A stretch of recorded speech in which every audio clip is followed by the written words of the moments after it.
अथी लाइए, क्या बोलते हैं, लकड़ी का टुकड़ा था, इसी में लपेट दीजिए कुछ। आर्यन बेटा टोपी पहन के जा बेटा नीचे। हाँ ठीक ठाक है, आ रहा है ना, रिकॉर्ड हो रहा है। चलिए लाइए तो मार्कर, दोनों मार्कर लाइए, कलम लाइए, किताब भी रहेगी। दिख रहे हैं हम ठीक ठाक है ना।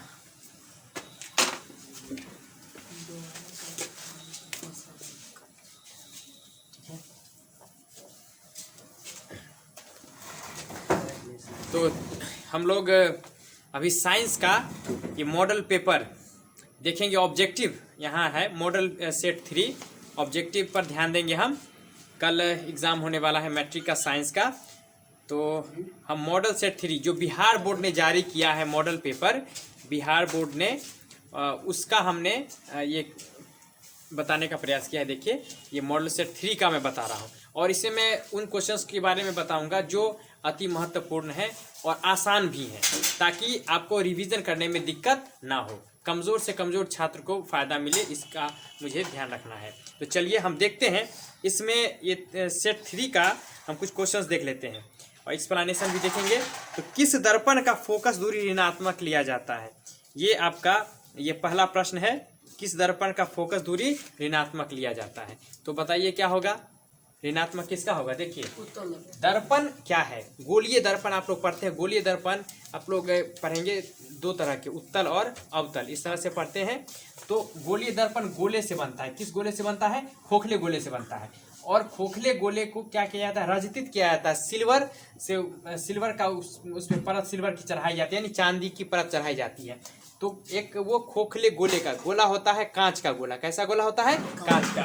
तो ये इसे हम काटेंगे, मान लीजिए हम ऐसे काटेंगे तो ये टुकड़ा इस तरह का मिलेगा, है ना। तो इस तरह के टुकड़े को अगर हम अंदर से अगर हम सिल्वर ऐसे कर दें तो ये जो दर्पण बना इसे उत्तल दर्पण कहेंगे, क्या कहेंगे, उत्तल दर्पण। और अवतल दर्पण जो होगा, तो अवतल दर्पण में ये परावर्तक सतह, देखिए ये अंदर वाला ये परावर्तक सतह ये हुआ, ये क्या हुआ, परावर्तक सतह, ये तो उत्तल दर्पण हो गया। अवतल में उल्टा हो जाएगा, अवतल में इस तरह से अगर हम पेंट कर देते हैं, अगर मतलब पेंट यानी सिल्वर से हम लोग ये सिल्वर की लेप लगा दें, तो यह जो होगा ये अवतल दर्पण हो जाएगा। तो दो प्रकार के दर्पण हम जानते हैं, उत्तल दर्पण और दूसरा अवतल दर्पण। चलिए तो हम देखें किसकी फोकस दूरी किसकी ली जाएगी क्या। तो ये गोलीय दर्पण है, मान लीजिए इस तरह का ये गोलीय दर्पण है, दर्पण हम इससे काट करके हमने बनाया, गोले को काट करके हम क्या बनाते हैं, गोलीय दर्पण बनाते हैं। तो ये हमने बनाया है। अब यहाँ पर क्या है कि अगर हम इस तरह से इधर अगर हम पेंट कर देते तो ये अवतल दर्पण है। और ये गोले को केंद्र को कहते हैं वक्रता केंद्र, क्या कहते हैं, वक्रता केंद्र। और केंद्र, और यहाँ देखिए यह यहाँ मुख्य फोकस, यहाँ देखिए ये प्रकाश की किरण ये ऐसे आएगी, तो इसके समांतर ये प्रकाश की किरणें आती हैं और ये टकराकर वापस ये एक बिंदु पर मिलती है, और एक बिंदु पर मिलती है, इसी बिंदु को हम मुख्य फोकस कहते हैं। क्या कहते हैं, मुख्य फोकस, इसे हम कहते हैं मुख्य फोकस, ये हम कहेंगे मुख्य फोकस। तो किसका ये फोकस दूरी किसका ऋणात्मक लिया जाएगा, अवतल या उत्तल का, उत्तल का ऋणात्मक लिया जाता है, यही ना। तो इसमें चलिए डाउट है, चलिए लेंस की फोकस दूरी, लेंस की फोकस दूरी और वक्रता त्रिज्या में क्या संबंध है, लेंस की फोकस दूरी और वक्रता त्रिज्या में क्या संबंध है। तो हम लोग देख लेते हैं। फोकस दूरी जो होती है, फोकस दूरी, लेंस की फोकस दूरी ये वक्रता त्रिज्या की आधी होगी, वक्रता त्रिज्या की क्या होगी, आधी होगी, वक्रता त्रिज्या बटे 2, यानी F इज इक्वल टू क्या होगा, R/2। याद रखिएगा फोकस दूरी वक्रता त्रिज्या की आधी होती है। तो यहाँ पर बहुत सारे ऑप्शंस हैं, तो एक है F equal to R/2, F equal to क्या होगा R/2। ऐसा भी हम लिख सकते हैं R इक्वल टू 2F, यानी वक्रता त्रिज्या बराबर 2 गुने फोकस दूरी। तो आपको कुछ भी पूछा जा सकता है, आपको F इक्वल टू R/2 भी रह सकता है या R इक्वल टू 2F भी रह सकता है। चलिए तीसरा क्वेश्चन देखते हैं हम लोग। निम्न में से किस माध्यम का अपवर्तनांक अधिक है? अपवर्तनांक यानी वो प्रकाश की किरण को कितना ज्यादा मोड़ेगा, है ना। तो सबसे कम है हवा की, हवा का अपवर्तनांक सबसे कम है। उससे अधिक है, उससे अधिक हम बात करें तो पानी, पानी का अपवर्तनांक हवा से क्या है ज्यादा है। और हवा के बाद शीशे का, है ना, ये हम शीशा कहता है ना, शीशे हम लोग कहते हैं कांच, तो शीशे का अपवर्तनांक पानी से ज्यादा होता है, ये हम शीशा कहेंगे। शीशा का अपवर्तनांक पानी से ज्यादा होता है और शीशा से ज्यादा हीरा का होता है। हीरा का अपवर्तनांक इन सब में सबसे ज्यादा होता है। तो आपको पता चल गया हवा से ज्यादा अपवर्तनांक पानी का, पानी से ज्यादा शीशा का, शीशा से ज्यादा हीरा का अपवर्तनांक होता है। तो सबसे ज्यादा अपवर्तनांक पूछे तो हीरा का कहेंगे और सबसे कम कहे तो हवा का कहेंगे। चलिए उसके बाद देखते हैं, सामान्य दृष्टि के लिए सुस्पष्ट दृष्टि की अल्पतम दूरी है। देखिए सामान्य दृष्टि के लिए, सामान्य दृष्टि में जिसकी आंख ठीक है उसे क्या कहते हैं सामान्य दृष्टि। तो सामान्य दृष्टि के लिए सुस्पष्ट यानी ठीक ठाक ढंग से दिखाई पड़े तो उसकी अल्पतम, अल्पतम का मतलब होता है सबसे छोटा, अल्पतम। जैसे हम ये किताब है, हम ऐसे करके पढ़ेंगे तो पढ़ने में दिक्कत होगी, हम पढ़ नहीं सकते ऐसा करके। इतना दूर करेंगे तो भी ठीक से नहीं पढ़ सकते, ज्यादा दूर करेंगे तो पढ़ने में दिक्कत होगी। अभी इतना पर रखते हैं तो ठीक ढंग से हम देख पाते हैं। तो सामान्य दृष्टि के लिए जो सुस्पष्ट जो है वो दृष्टि क्या है, सामान्य दृष्टि वो है 25 सेंटीमीटर यानी 25 सेंटीमीटर। कितना है ये 25 सेंटीमीटर। तो सामान्य आंख के लिए है। जिसकी आंख खराब हो जाती है, कभी कभी क्या होता है कि बुढ़ापे में लोग पेपर दूर से पढ़ते हैं, नजदीक से उन्हें दिखाई ही नहीं पड़ता है पेपर। क्यों नहीं दिखाई पड़ता है? क्योंकि नजदीक से देखने की क्षमता उनकी कम हो जाती है। वो दूर की चीज ठीक ठाक देख पाते हैं लेकिन नजदीक की चीज ठीक से नहीं देख पाते हैं। तो ऐसा कब होता है? जब आदमी का एज ज्यादा हो जाता है, 40-45 साल का जब एज हो जाता है, लोगों को चश्मा लग जाता है। चश्मा इसलिए लग जाता है कि वो नजदीक की चीज को ठीक से नहीं देख पाते हैं, दूर की चीज को ठीक से देख पाते हैं। तो इस तरह के दृष्टि दोष को कहते हैं दूरदृष्टि दोष। क्या कहते हैं? दूरदृष्टि दोष। क्योंकि वह दूर की चीज को ठीक ठाक देख रहा है, नजदीक की चीज को ठीक ठाक नहीं देख रहा है ना। तो इसे कहते हैं दूरदृष्टि। और यह चूंकि दोष है इसलिए इसका नाम है दूरदृष्टि दोष। इसे दीर्घ दृष्टि दोष भी हम कहते हैं। और कभी कभी छोटे बच्चों को चश्मा लगा हुआ आपने देखा होगा, उनमें क्या होता है कि अगर चश्मा हटा दिया जाए तो आप उनसे पूछिएगा कि 100 मीटर बाद ये किसी का पैर है या कैसा घर है कुछ भी, तो वो ठीक से नहीं देख पाएंगे, है ना। तो ऐसे बच्चे ये कम उम्र के लोगों को होता है। और ये जो होता है इसे बोलते हैं निकट दृष्टि, यानी दृष्टि निकट हो गई। दृष्टि क्या हो गई है? निकट हो गई। वो दूर की चीज को ठीक ठाक नहीं देख सकता है तो उसे भी चश्मा पहनना पड़ता है। तो इस तरह के दृष्टि दोष को क्या कहेंगे? निकट दृष्टि दोष। और निकट दृष्टि दोष को दूर कैसे किया जाता है इसको थोड़ा देख लीजिए। निकट दृष्टि दोष को दूर करने के लिए अवतल लेंस का प्रयोग किया जाता है। किसका प्रयोग किया जाता है? अवतल लेंस का। इसे मायोपिया भी कहते हैं। निकट दृष्टि दोष का दूसरा नाम क्या है? मायोपिया। तो निकट दृष्टि दोष के लिए अवतल लेंस का प्रयोग किया जाएगा और दीर्घ दृष्टि दोष के लिए उत्तल लेंस का प्रयोग किया जाएगा। तो ज्यादा एज आदमी का हो जाएगा तो कौन सा लेंस का चश्मा यूज करेगा? उत्तल लेंस का। और छोटा बच्चा का या फिर जो टीनेजर से उसको चश्मा लग जाता है तो उससे कौन सा? अवतल लेंस का। अवतल लेंस का हम लोग उसको चश्मा देंगे। क्लियर? उसके बाद कभी कभी क्या होता है कि एक होती है ये जरा दृष्टि दोष होता है, एक होता है जरा दृष्टि दोष, यानी बहुत दूर का वो ठीक से देख पाएगा ना नजदीक का, उसमें दोनों प्रॉब्लम होती है। उसको होते हैं जरा दृष्टि दोष। क्या कहते हैं? जरा दृष्टि दोष। तो उसमें दोनों फोकस वाला लेंस यूज किया जाता है, यानी अवतल भी लेंस होता है यूज और उत्तल भी। उसको वो द्विफोक्सी लेंस कहते हैं। क्या कहते हैं? द्विफोक्सी लेंस या बाइफोकल लेंथ भी कहते हैं ना, द्विफोक्सी लेंस। तो द्विफोक्सी लेंस मतलब जरा दृष्टि दोष में उसको यूज करना है। ठीक है। एक बीमारी और होती है इसको अबिंदुकता बोलते हैं। क्या बोलते हैं? अबिंदुकता। उसके लिए बेलनाकार कहते हैं ना, बेलनाकार लेंस की आवश्यकता होती है अबिंदुकता के लिए, है ना। ये बहुत रेयर क्वेश्चन ऐसे पूछा जाता है। तो यहाँ पर आपको याद रखना है कि निकट दृष्टि दोष के लिए अवतल लेंस और दीर्घ दृष्टि दोष के लिए उत्तल लेंस का प्रयोग करना है। उसके बाद देखिए, चलिए आगे बढ़ते हैं हम लोग। श्वेत प्रकाश का कौन सा रंग किसी प्रिज्म से गुजरने के पश्चात सबसे कम झुकता है? देखिए सबसे कम झुकता है लाल, सबसे कम झुकता है लाल।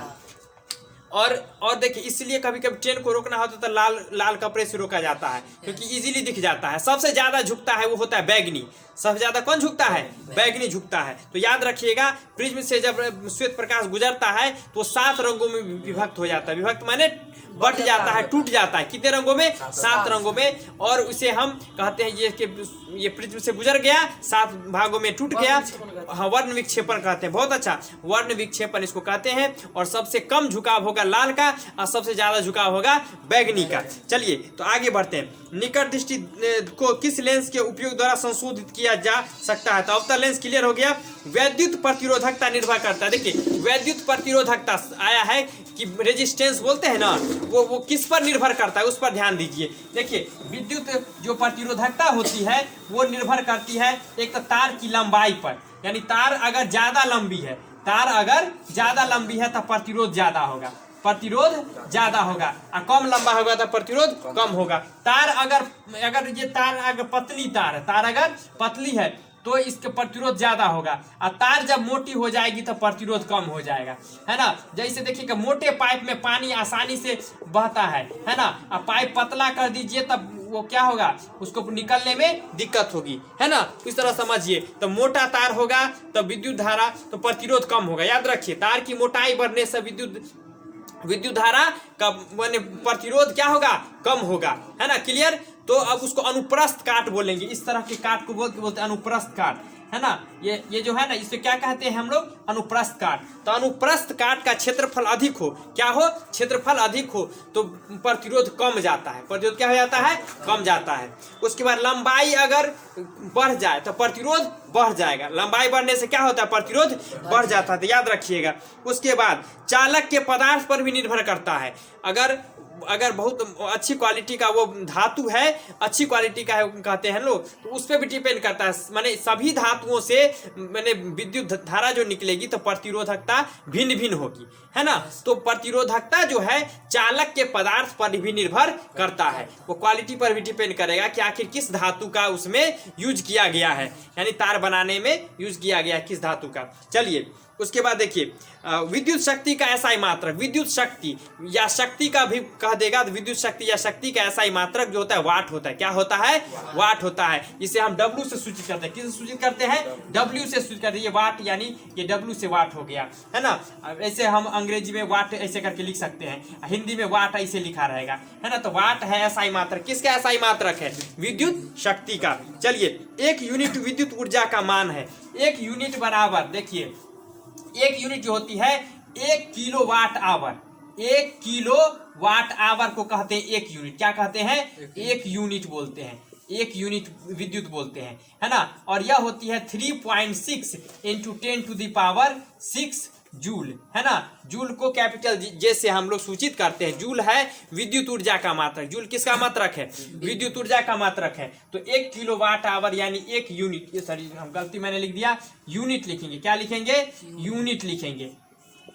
1 किलोवाट आवर इक्वल टू क्या होगा, 1 यूनिट होगा। तो 3.6 × 10⁻⁶ जूल, ये क्या हो गया, 1 यूनिट विद्युत ऊर्जा हो गई। क्लियर हो गया। ये 1 यूनिट, इसे हम ऐसे लिख सकते हैं। याद रखने वाली बात है। इसे 1 बीओटी यूनिट भी कहते हैं। इसे हम 1 बीओटी यूनिट भी कहते हैं। बीओटी यूनिट भी हम कह सकते हैं, है ना। तो 1 किलोवाट आवर इतना हो गया, ये विद्युत ऊर्जा का ये हो गया। अब देखिए, अब 1 किलोवाट आवर इसको हम अब देखिए 1000 वाट, इसे हम ऐसे भी लिख सकते हैं। 1 किलोवाट जो है, 1 किलोवाट आवर मतलब 1000 वाट। 1 किलोवाट मतलब 1000 वाट आवर, ऐसे भी लिख सकते हैं, है ना। 1000 वाट आवर ऐसे भी लिखेंगे तो कोई दिक्कत नहीं है। इसे बिल्कुल इतनी चीजों को आपको याद रखना पड़ेगा।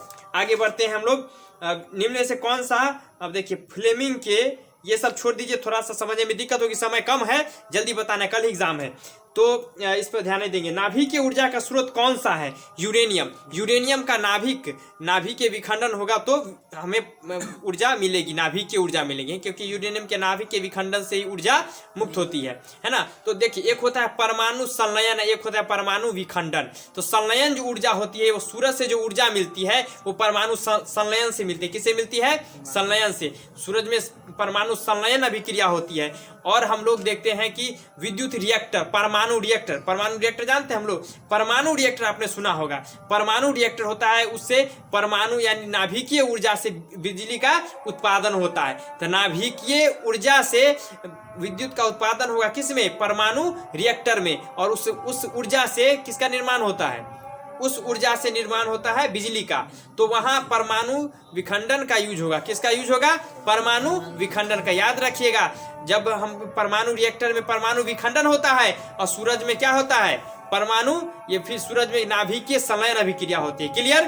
परमाणु वहां नाभिकीय संलयन होगा किसमें? सूरज में। आगे बढ़ते हैं हम लोग।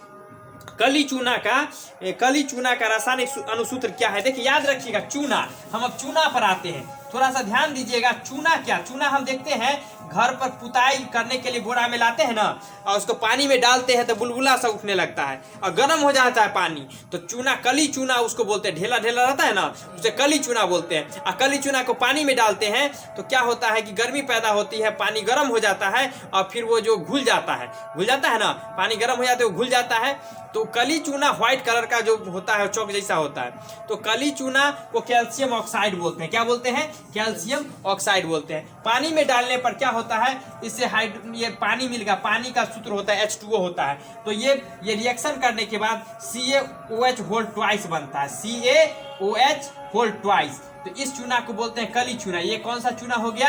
ये है कली चूना। ये क्या हो गया? ये है कली चूना। ठीक है। और ये फिर ये बन गया, इसे बुझा हुआ चूना कहते हैं। क्या कहते हैं हम लोग? बुझा हुआ चूना। माने पानी पी के इसकी प्यास बुझ गई है, तो क्या है? बुझा हुआ चूना है। ये क्या है? बुझा हुआ चूना। ये था कली चूना, ये है बुझा हुआ चूना। इसको कैल्शियम हाइड्रोक्साइड बोलते हैं। इसको क्या बोलते हैं? Calcium hydro oxide. हाइड्रोजन भी है और ऑक्सीजन है, तो ये कैल्शियम हाइड्रोक्साइड है। ये फॉर्मूला याद रखिएगा, बहुत इंपॉर्टेंट है। बुझा हुआ चूना कहते हैं और इसे कहते हैं कली चूना। इसमें केवल ये ऑक्साइड, इसको कैल्शियम ऑक्साइड पढ़ते हैं। क्या पढ़ते हैं? कैल्शियम ऑक्साइड पढ़ते हैं। पानी से रिएक्शन किया, ये बन गया और ये उष्मा छेपी है, इससे उष्मा निकलती। इसमें जो है ना, ये उष्मा छेपी है। क्या है ये? उष्मा छेपी अभिक्रिया। आप लोग को याद रखना, जिसमें उष्मा निकलती है। उष्मा छेपी माने क्या? इसमें उष्मा निकलती है, अंग्रेजी में एक्सोथर्मिक बोलते हैं। तो उष्मा छेपी अभिक्रिया है क्योंकि इसमें उष्मा निकल, गर्मी गर्म हो जाता है ना, यानी उसमें उष्मा उत्पन्न हुई है ना, इसलिए उष्मा छेपी अभिक्रिया करते हैं। याद रहेगा, बुझा हुआ चूना। कभी कहेगा चूने का पानी, कभी कहेगा चूने का पानी। चूने का पानी कैसा होता है? चूने का पानी। तो चूने के पानी में समझ गए आप, इसी से चूने का पानी बनाएंगे। उसमें अगर कार्बन डाइऑक्साइड गैस घुस जाए, चूने के पानी से कार्बन डाइऑक्साइड गैस को घुसा देंगे तो उसका दूधिया हो जाएगा, दूध के तरह हो जाएगा। कैसा हो जाएगा पानी? दूध के तरह, क्योंकि उसमें कैल्शियम हाइड्रोक्साइड प्रेजेंट होता है। समझ गया ना? चूने के पानी में क्या प्रेजेंट होता है? कैल्शियम हाइड्रोक्साइड प्रेजेंट होता है और उससे कार्बन डाइऑक्साइड गैस हम गुजारते हैं तो चूने का पानी का रंग क्या हो जाएगा? दूधिया हो जाएगा। तो ये चूने का पानी का याद रखिएगा। एक चीज और, एक और क्वेश्चन बन गया, चूने के पानी से कौन सा गैस गुजारेंगे? कार्बन डाइऑक्साइड, तो दूधिया हो जाता है। तो ये हो गया। अब एक होता है संगमरमर होता है, CaCO3, ये हुआ कैल्शियम कार्बोनेट। इसको बोलते हैं कैल्शियम कार्बोनेट। इसका नाम क्या है? Calcium carbonate. कैल्शियम कार्बोनेट इसको बोला जाता है, कार्बोनेट। तो ये हुआ CaCO3, ये संगमरमर है। इसको हम ऐसे, संगमरमर का सूत्र है ना, संगमरमर। कोई पूछेगा संगमरमर में क्या होता है, क्या कहिए? कैल्शियम कार्बोनेट होता है। चलिए, संगमरमर तक हो गया। हम आगे बढ़ते हैं। ताजमहल किससे बना हुआ है? संगमरमर से, है ना। अब देखिए, जल के वैद्युत अपघटन में कैथोड पर कौन सा गैस मुक्त होता है? देखिए, जल का वैद्युत अपघटन, तो वैद्युत अपघटन का क्या मतलब हुआ? बिजली उससे प्रवाहित करेंगे, गुजारेंगे, तो जल हाइड्रोजन और ऑक्सीजन में टूट जाता है। आप सब जानते हैं कि जल को हम H2O कहते हैं। जल को क्या कहते हैं? H2O। जल का अनुसूत्र क्या होता है? H2O होता है। जल का अनुसूत्र क्या होता है? H2O होता है। तो जल है, और इस पर जब हम इसका करेंगे, अपघटन करेंगे, तो हाइड्रोजन और ऑक्सीजन में ये टूट जाएगा, है ना। कैसे टूट जाएगा? हाइड्रोजन और ऑक्सीजन में। अब कहिएगा कि भाई इसमें कैथोड पर कौन सा मुक्त होगा? तो कैथोड होता है माइनस वाला। कैथोड क्या होता है? माइनस वाला। एनोड होता है प्लस वाला। जैसे बैटरी आप सबके घर में होगा, तो कैथोड और एनोड, एगो कहते हैं कि ठंडा है, एगो गर्म है ना, एगो प्लस लिखा रहता है बैटरी में, है ना। बैटरी जब इस तरह का आपके घर में होगा तो यहाँ देखिएगा, एगो ऐसे रहेगा, एगो ऐसे रहेगा। इसमें एगो चिमटा इसमें लगता है, एगो चिमटा इसमें लगता है। ऐसे से तार जोड़ करके आप बल्ब जलाते हैं, है ना। तो यहाँ पर एक में प्लस रहेगा, एक में माइनस रहेगा, एक माइनस हुआ एक प्लस हुआ, तो प्लस वाला को एनोड बोलते हैं, प्लस वाला क्या बोलते हैं एनोड। एनोड धनावेशित हुआ और कैथोड होता है माइनस वाला, कैथोड होता है माइनस वाला। तो जल का विद्युत अपघटन करेंगे तो कैथोड पर हाइड्रोजन मुक्त होगा, क्या मुक्त होगा माने हाइड्रोजन गैस उसमें निकलेगा, इधर से एनोड पर ऑक्सीजन गैस, एनोड पर कौन सा गैस ऑक्सीजन गैस, याद रखिएगा एनोड पर ऑक्सीजन गैस और कैथोड पर हाइड्रोजन गैस। अगला बढ़ते हैं, बेकिंग सोडा का रासायनिक सूत्र क्या है, तो बेकिंग सोडा का रासायनिक सूत्र सोडियम बाइकार्बोनेट, क्या होता है सोडियम बाइकार्बोनेट, NaHCO3 को बोलते हैं सोडियम बाइकार्बोनेट, इसको क्या पढ़ते हैं सोडियम बाइकार्बोनेट, इसको पढ़ाया जाता है। ये बेकिंग सोडा है, बेकिंग सोडा माने समझते हैं खाने वाला सोडा, बेकिंग सोडा माने खाने वाला सोडा, यूज करते हैं ना लोग खाने वाला सोडा का बेकिंग सोडा, तो वही बेकिंग सोडा का ये रासायनिक सूत्र हुआ या अनुसूत्र हुआ, रासायनिक सूत्र कहिए चाहे अनुसूत्र कहिए, ये बेकिंग सोडा का हो गया। क्लियर हो गया। एक होता है कपड़ा धोने वाला सोडा है ना, उसको धोबी लोग रखते हैं तो क्या कहते हैं उसको धोबन सोडा, क्या कहते हैं उसको धोबन सोडा। तो ये हुआ बेकिंग सोडा यानी खाने वाला सोडा, ये हुआ खाने वाला सोडा, ये क्या हुआ खाने वाला सोडा, और ये इसका सूत्र हुआ। एक होता है बेकिंग सोडा, एक होता है बेकिंग सोडा, इसे कहते हैं ना, सॉरी अब धोवन सोडा की बात करें, गलती हो गई, धोवन सोडा का मिस्टेक हो जाता है, धोवन सोडा क्या कहेंगे धोवन सोडा। तो धोवन सोडा का ये सूत्र क्या होगा Na2CO3, Na2CO3, ये सोडियम कार्बोनेट, इसको क्या कहेंगे हम सोडियम कार्बोनेट, इसको क्या कहेंगे सोडियम कार्बोनेट, इसे धोवन सोडा या धोने वाला सोडा कहते हैं, है ना। कौन यूज करता है कपड़ा धोने, हम लोग यूज करते हैं, धोबी यूज करते हैं, ठीक है। चलिए धोने वाला सोडा हो गया। उसके बाद क्या हुआ, कोई दिक्कत नहीं नहीं नहीं नहीं वो नहीं होगा। अब चलिए आगे बढ़िए, कौन सा पदार्थ नीले लिटमस पत्र को लाल कर देता है। देखिए बहुत अच्छी ट्रिक आपको बता रहे हैं, सीधे यही ट्रिक याद रखिए ना, सब समझ में आ जाएगा आपको इतना। अब इसको हम मिटा देते हैं। अब यहाँ एक ट्रिक है कि ABR, ए के बाद बी होता है ना, ABCD आपने जानते हैं, ए के बाद बी होता है, बी के बाद देखिए ABR याद हो गया ना, ABR याद हो गया तो बहुत आसानी समझ जाइएगा। ए से अम्ल, ए से क्या हुआ अम्ल, अब बी से हुआ ब्लू लिटमस, ये देखिए ब्लू लिटमस, ये हुआ ब्लू लिटमस, लिटमस हिंदी में लिख देते हैं, ब्लू माने नीला होता है ना, तो इसे हम ब्लू कहते हैं, ब्लू लिटमस, क्या कहेंगे ब्लू लिटमस, ब्लू लिटमस को किस में बदल देगा, रेड माने लाल, रेड माने लाल, तो रेड माने लाल जानते हैं, रेड लिटमस, रेड लिटमस, तो ये रेड लिटमस ब्लू लिटमस को किस में बदलेगा रेड में, अम्ल बदलेगा ब्लू को रेड में, अम्ल किस ब्लू को किससे बदलेगा रेड में बदलेगा, तो अम्ल बदल दिया ब्लू को रेड में, ब्लू माने नीला, नीला लिटमस, ब्लू नीला माने क्या, ब्लू माने क्या हुआ नीला, नीले लिटमस को बदल जाएगा लाल लिटमस से, रेड माने क्या होता है लाल, डाबर का पेस्ट है ना, डाबर कहते हैं रेड पेस्ट कहते हैं, रेड लाल ना होता है, तो लाल लिटमस हुआ। तो ब्लू लिटमस को लाल लिटमस में बदल देता है, वो कौन बदलेगा एसिड, जैसे कागज होता है लिटमस, जैसे कि हम बताते हैं, तो लिटमस पेपर होता है, वो कागज रहेगा, पेपर माने कागज, वो कागज रहता है। अम्ल ले लीजिए, मान लीजिए हम एक प्लास्टिक के डिब्बा में अम्ल ले लेते हैं और उसमें डुबाइएगा, माने उसको ब्लू है, दो कलर में आएगा, लिटमस पेपर कितने कलर में आएगा दो कलर में, एगो नीला रहेगा एगो लाल रहेगा, तब ब्लू लिटमस ले लीजिएगा और उसको एसिड में डुबाइएगा और बाहर निकालिएगा, तो देखिएगा जहाँ जितना दूर डूबा है उतना दूर लाल हो जाएगा, वो बस समझ जाएंगे कि अम्ल है, ठीक है ना। अब फिर अगर लाल लिटमस को अम्ल में डालिएगा तो कोई असर नहीं पड़ेगा, उसका रंग लाल रह जाएगा।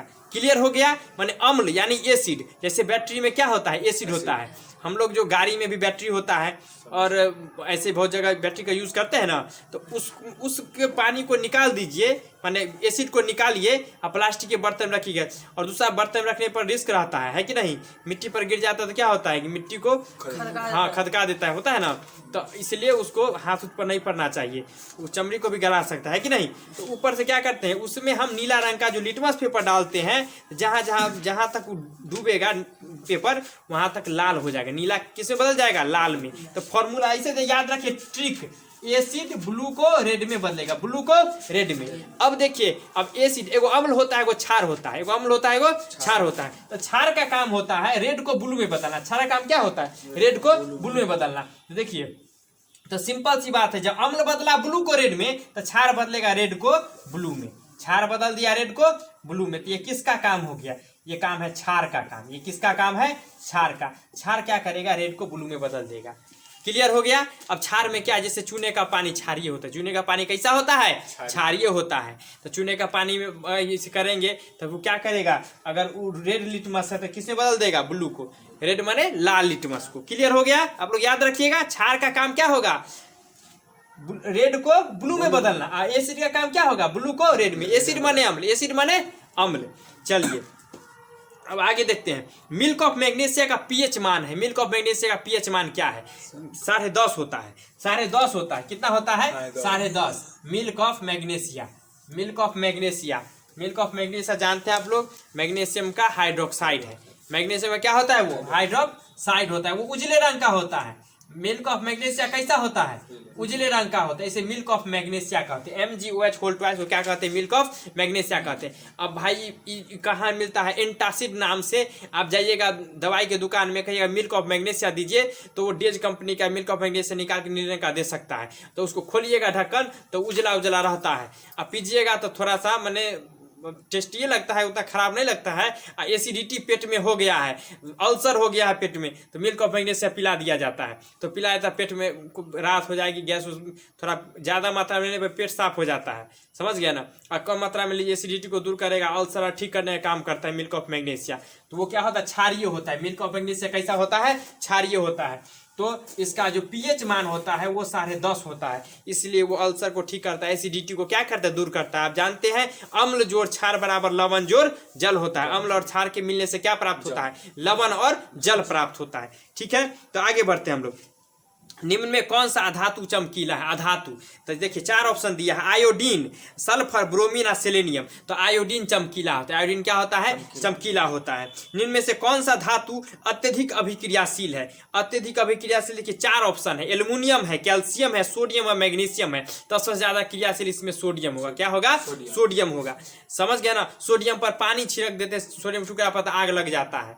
पता है कि नहीं पता है? सोडियम पानी छिड़क देने से क्या होता है? आग लग जाता है। सोडियम बहुत मुलायम होता है, चाकू से उसको काट सकते हैं आप। सोडियम धातु है तो लोहा की तरह वो उतना मजबूत नहीं होता है ना? वो आसानी से चाकू से काट सकते हैं। वो क्या है? सोडियम है। सोडियम इतना मुलायम होता है कि उसको धातु से आप काट सकते हैं, सॉरी चाकू से उसको काट सकते हैं। धातु तो धातु चाकू किससे बनता है? धातु से ना बनता है, वो भी वो स्टील का बना हुआ होता है कि नहीं? या लोहा का, इस तरह का चाकू बनाते हैं हम लोग, लोहा या स्टील का। चलिए आगे बढ़ते हैं हम लोग। तो इसमें है ऑक्सीजन परमाणु के बाह्यतम कक्षा में इलेक्ट्रॉनों की संख्या कितनी होती है? 6 होती है। क्योंकि परमाणु संख्या देखिए 8 है। ऑक्सीजन की परमाणु संख्या कितनी है? 8 है। तो इलेक्ट्रॉनिक विन्यास होता है 2 कॉमा क्या होगा? 6। तब अंतिम कक्षा में कितने इलेक्ट्रॉन हो गए? 6 इलेक्ट्रॉन।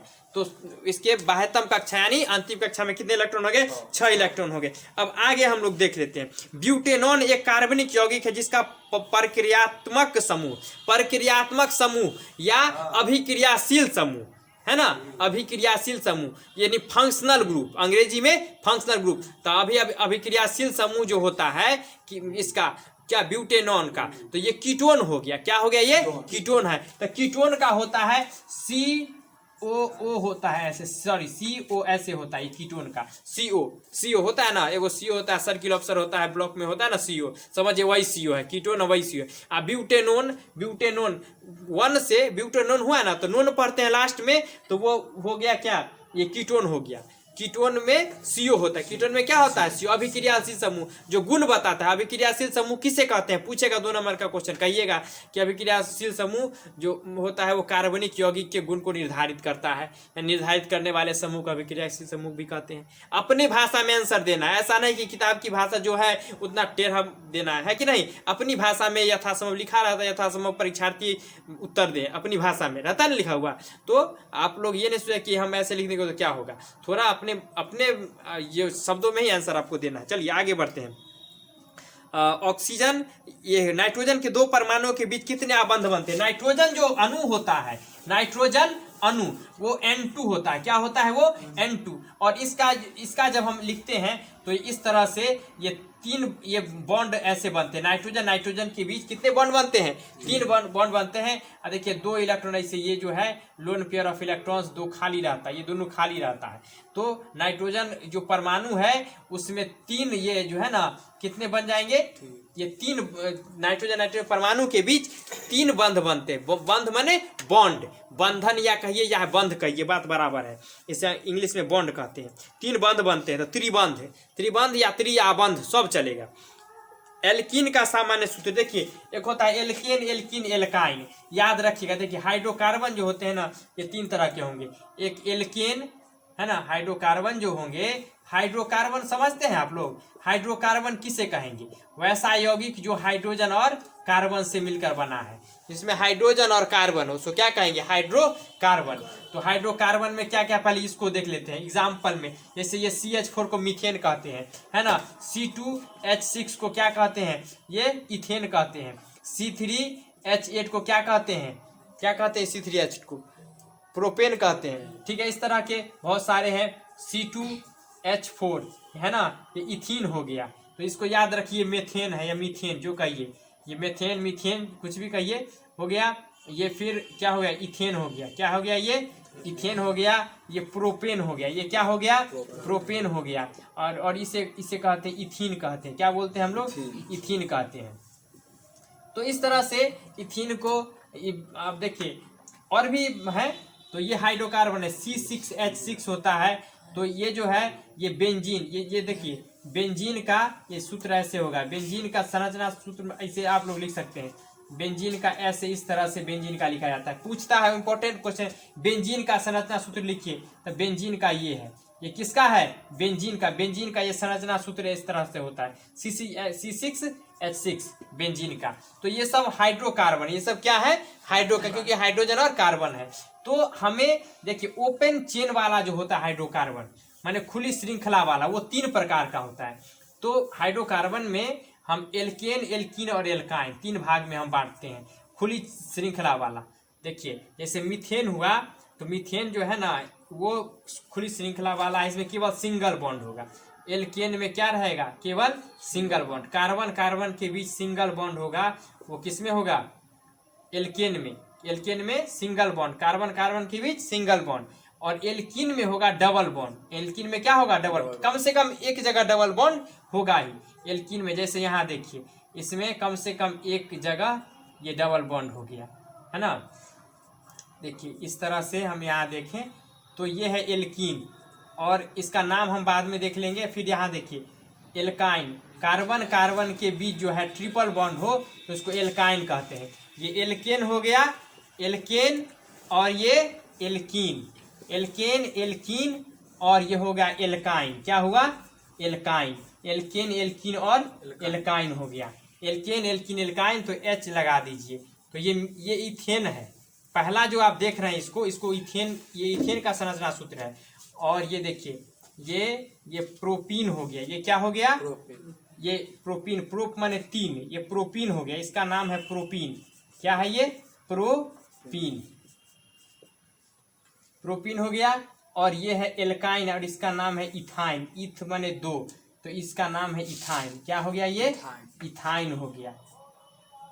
ये इथाइन हो गया, क्योंकि ट्रिपल बॉन्ड है तो इथाइन। आइन जोड़ देते हैं, और इन जोड़ेंगे तो डबल बॉन्ड, और एन जोड़ेंगे तो सिंगल बॉन्ड। यानी कार्बन कार्बन के बीच सिंगल बॉन्ड हो तो एल्केन हो जाएगा। कार्बन कार्बन के बीच डबल बॉन्ड हो, कम से कम एक जगह डबल बॉन्ड हो, तो उसको एल्कीन कहेंगे। कार्बन कार्बन के बीच जब ट्रिपल बॉन्ड हो, यानी 3 बंद हो, त्रिबंध हो, तो उसे हम एल्काइन कहेंगे। ठीक है। और नाम कैसे होगा? जैसे देखिए बहुत सिंपल, मैं नाम ये बता देता हूँ। पहले होता है मीथ, जैसे मीथ कहेंगे, मीथ, ईथ, प्रोप, आप लोगों ने याद किया होगा, ब्यूट, ये हम कहेंगे ब्यूट।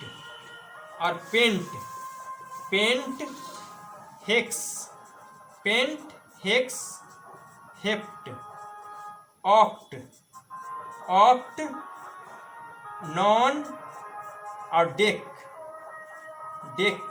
तो मीथ माने 1, ये 2, ये 3, ये 4, ये 5, ये 6, ये 7, ये 8, ये 9 और ये 10। तो ये हो गया, ये 10 तक गिनती हो गया। तो जब मीथेन कहेगा तो 1 कार्बन, मीथेन कहेगा तो 1 कार्बन, इथेन कहेगा तो 2 कार्बन, इथेन में 2 कार्बन, प्रोपेन में 3 कार्बन, ब्यूटेन में 4 कार्बन। जैसे एलपीजी गैस हम लोग घर में खाना बनाते हैं गैस पर, तो क्या होता है वो ब्यूटेन होता है। क्या होता है वो ब्यूटेन, नॉर्मल और आइसो ब्यूटेन होता है। तो ये नॉर्मल ब्यूटेन है, ब्यूट मैंने 4 और एल्केन बोल रहे हैं ना, ब्यूटेन बोल रहे हैं तो एन जोड़ रहे हैं, तो इसमें कितने हो जाएंगे, इसमें सिंगल बॉन्ड होंगे और ये कार्बन की संख्या कितनी होगी उसमें 4, तो इसका नाम है ब्यूटेन। ये नॉर्मल ब्यूटेन है, ये क्या है ब्यूटेन, नॉर्मल ब्यूटेन इसको बोलते हैं। तो ये गैस सिलेंडर में नॉर्मल ब्यूटेन और आइसो ब्यूटेन आता है। तो ये ब्यूटेन है, 5 कार्बन हो जाएंगे तो पेंटेन, 6 कार्बन तो हेक्सेन, 7 कार्बन तो हेप्टेन, 8 तो ऑक्टेन, 9 कार्बन तो नॉनेन और 10 कार्बन तो डेकेन। तो बस सिंपल है, आप संख्या कार्बन की देखिए, इस तरह से नाम हो जाएगा, है ना। तो ये संरचना सूत्र जो इम्पोर्टेंट है, ये इथेन का हो गया, मीथेन का जान ही रहे आप लोग, ये मीथेन का संरचना सूत्र है, काफी महत्वपूर्ण है। ये मीथेन का ये संरचना सूत्र है, किसका संरचना सूत्र है ये मीथेन का। 2 नंबर में हो सकता है पूछ देगा, या ऐसे भी ऑब्जेक्टिव में भी फोटो डाल करके आपसे पूछा जा सकता है। आगे बढ़ते हैं, तो एल्कीन का देखिए सामान्य सूत्र कहा जा रहा है, किसका सामान्य सूत्र कहा जा रहा है एल्कीन का। तो सामान्य सूत्र में क्या होता है, देखिए एल्केन का सामान्य सूत्र है CnH2n+2। हम तीनों का बता देते हैं ताकि दिक्कत आपको नहीं हो। एल्कीन का होता है CnH2n, देखिए एल्काइन का CnH2n-2 होता है। तो ये हुआ एल्केन का, ये किसका हुआ एल्केन का, ये एल्केन का हुआ, ये एल्कीन का, ये किसका हुआ एल्कीन का, और ये हुआ एल्काइन का, ये किसका हुआ एल्काइन का, ये हुआ एल्काइन का, एल्केन एल्कीन एल्काइन का। ये सामान्य सूत्र हुआ, है ना। मतलब क्या, कार्बन अगर 1 है तो हाइड्रोजन दुगुना से 2 ज्यादा होगा। जैसे देखिए, जैसे कि मीथेन में कार्बन 1 है तो कार्बन 1 है तो कार्बन 1 का दुगुना 2 हुआ, और 2 जोड़ देंगे तो 4 हुआ। माने कार्बन 1 तो हाइड्रोजन कितना हो जाएगा 4, तो हो गया जैसे मीथेन हो गया। फिर मान लीजिए कार्बन 2 है तो कार्बन 2 है तो 2 दूना 4 और 2 6, तो हाइड्रोजन कार्बन 2 है तो हाइड्रोजन 6 हो जाएगा, किस में एल्केन में, तो इसको इथेन कहेंगे। कार्बन अगर 3 है तो 3 दूना 6 और 2 8, तो कितना 3 होगा तो हाइड्रोजन हो जाएगा 8, तो हुआ ये क्या हो जाएगा ये एल्केन हो गया। देखिए एल्कीन में क्या होगा, जितना कार्बन होगा उसका ठीक दुगुना क्या होगा हाइड्रोजन होगा, है ना। अगर हम इथीन कहेंगे तो इथीन में देखिए, अगर इथीन को लिखने कहेगा तो कैसे लिखाएगा, सो आप देख लीजिए इसको। इथीन में हम लोग 2 कार्बन ऐसे हैं तो इसमें ऐसे बन जाएगा। अब देखिए इसमें क्या है कि कार्बन 2 है, हाइड्रोजन क्या है 4 है, तो इसको इथीन कहेंगे। क्या कहेंगे इसको इथीन कहेंगे, इसको कहेंगे इथीन। तो कार्बन 2 तो हाइड्रोजन क्या हुआ 4, तो इसका नाम क्या है इथीन है। उसके बाद देखिए एल्काइन जो होगा उसमें कार्बन जितना होगा उसका हाइड्रोजन दुगुना में से 2 घट जाएगा। जैसे देखिए C2, जैसे ये देखिए ये क्या हो गया, इसको कहते हैं इथाइन। क्या कहते हैं इथाइन, एसिटिलीन भी कहते हैं। इथाइन का कॉमन नेम है एसिटी, सामान्य नाम एसिटिलीन गैस। जैसे वेल्डिंग किया जाता है, गैस वेल्डिंग आप लोगों ने देखा होगा, गैस वेल्डिंग किया जाता है, लोहा वहा का कोई सामान टूटता है, गैस वेल्डिंग होता है ना। तो गैस वेल्डिंग जो होता है, तो गैस वेल्डिंग में कौन सा गैस होता है एसिटिलीन गैस। किसका यूज होता है एसिटिलीन गैस का यूज होता है ना। एसिटिलीन गैस कैसे बनता है तो हम अभी समझा देते हैं आपको, लेकिन पहले इसको देख लीजिए। ये एसिटिलीन गैस का सूत्र है, किस गैस का एसिटिलीन गैस का। एसिटिलीन का दूसरा नाम इथाइन है, क्या है इथाइन, और इथाइन एक प्रकार का एल्काइन है। क्या है एल्काइन है। तो ये एसिटिलीन गैस है, कौन सा गैस है ये एसिटिलीन गैस। इसमें कार्बन है C2, तो H2 और H2 माने 2 × 2 -2, तो 2 दूना 4 में से 2 गया था 2 हुआ, तो इसको हम ऐसे लिख सकते हैं, यानी C2H क्या हुआ 2 हो गया। तो यही है ये है एसिटिलीन गैस का। किस गैस का है ये एसिटिलीन गैस का। तो दुगुना से दुगुना कर देंगे, 2 क्या करेंगे घटा देंगे, तो ये एसिटिलीन गैस या इथाइन गैस हो गया। और इसे हम ऐसे लिखेंगे ना एसिटिलीन गैस, याद रखिएगा एसिटिलीन गैस, या दूसरा नाम इसका क्या है इथाइन। इथाइन कहेंगे, इथाइन भी कहते इथाइन, है ना, इथाइन गैस हम कह सकते हैं ऐसे। ये गैस होता है, एसिटिलीन क्या होता है, गैस होता है, मीथेन भी गैस होता है कि नहीं। तो देखिए अब एसिटिलीन गैस पर चर्चा हो गई, तो थोड़ा सा इसमें थोड़ा देख ही लेते हैं, ये भी ऑब्जेक्टिव में काम देगा आपको और सब्जेक्टिव में भी काम देगा, ऐसी बात नहीं है। देखिए एसिटिलीन को कैसे तैयार किया जाता है, कैल्शियम कार्बाइड, CaC2 को बोलते हैं कैल्शियम कार्बाइड। क्या बोलते हैं इसको, कैल्शियम कार्बाइड। क्या बोलते हैं इसको, कैल्शियम कार्बाइड। CaC2 को बोलते हैं कैल्शियम कार्बाइड बोलते हैं।